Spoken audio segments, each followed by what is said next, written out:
Here's a few free response questions from previous AP tests. Here's 2013 free response question. Try to pick ones that are dealing with intermolecular forces. They usually have some other things with them. But this gives you two compounds. Notice they have the same empirical formula. This one is slightly soluble in water. This one's soluble. So that tells me that this one has more attraction with water, more intermolecular forces with water than this one does.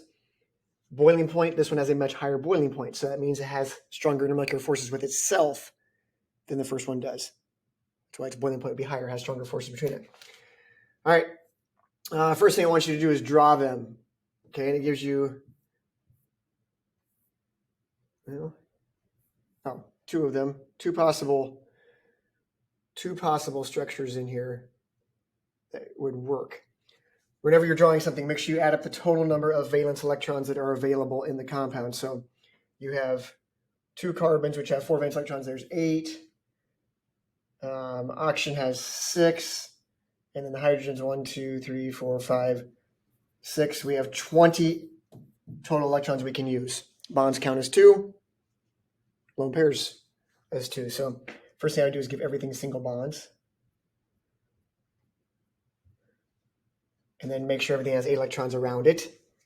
Oxygen would need lone pair to get its 8 around it. Hydrogens, remember, only form one bond. We should have 2, 4, 6, 8, 10, 12, 14, 16, 18, 20. We've used 20 there. So there's one possible structure. Draw another possible structure over here. Well, the only thing you can really do is switch around an oxygen and a carbon. So you go C, O, C.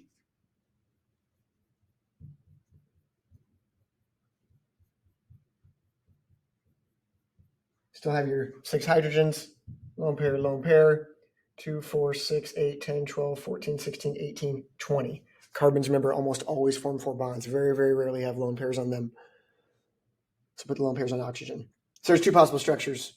Okay, two possible structures from there.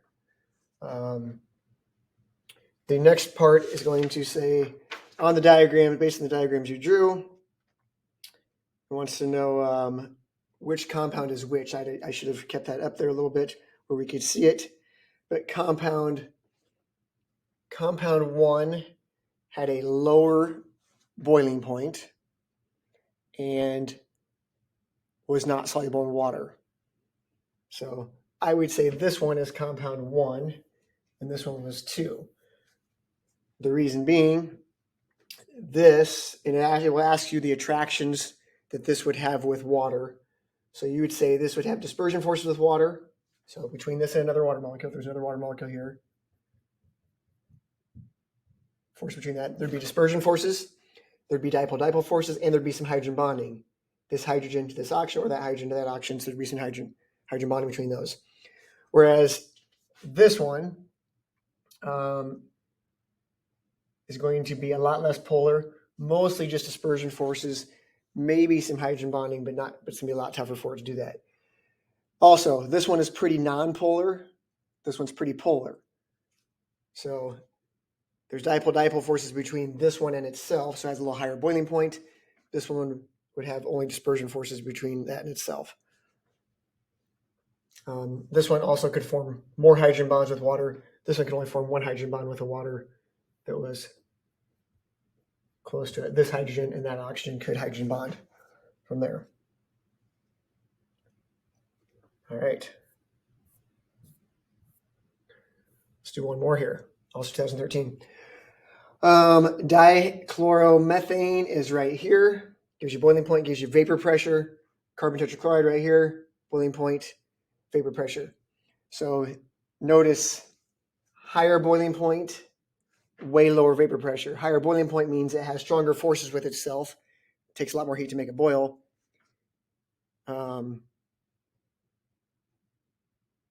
Lower vapor pressure, meaning it doesn't produce as much vapor, okay, because it wants to stay as a liquid, whereas this one must evaporate very easily, produce lots of vapor, has a lower boiling point, you don't have to heat it very hot for it to boil.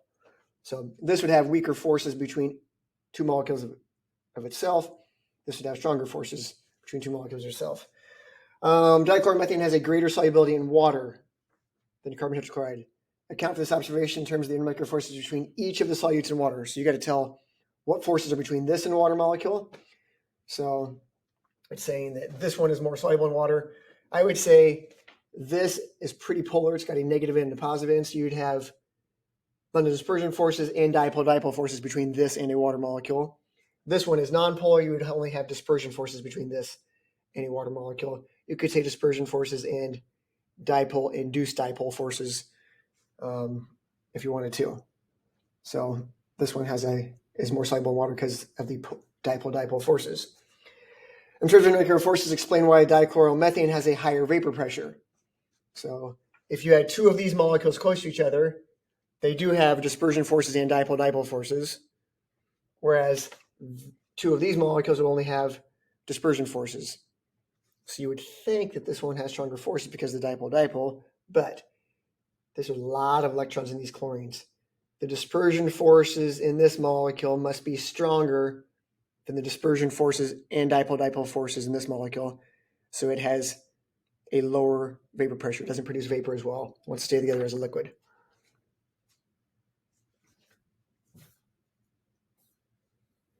One more thing here. You need to draw a water molecule in a correct orientation to illustrate a hydrogen bond between these two things. So if I was going to do that, I would want to put a water molecule in this orientation with the hydrogen facing this way, oxygen facing away. Hydrogen bonds, I want us to show that. Use a dash line to represent the hydrogen bond. And once there's one, there's a hydrogen bond between those two. Remember, these hydrogen cannot hydrogen bond over here.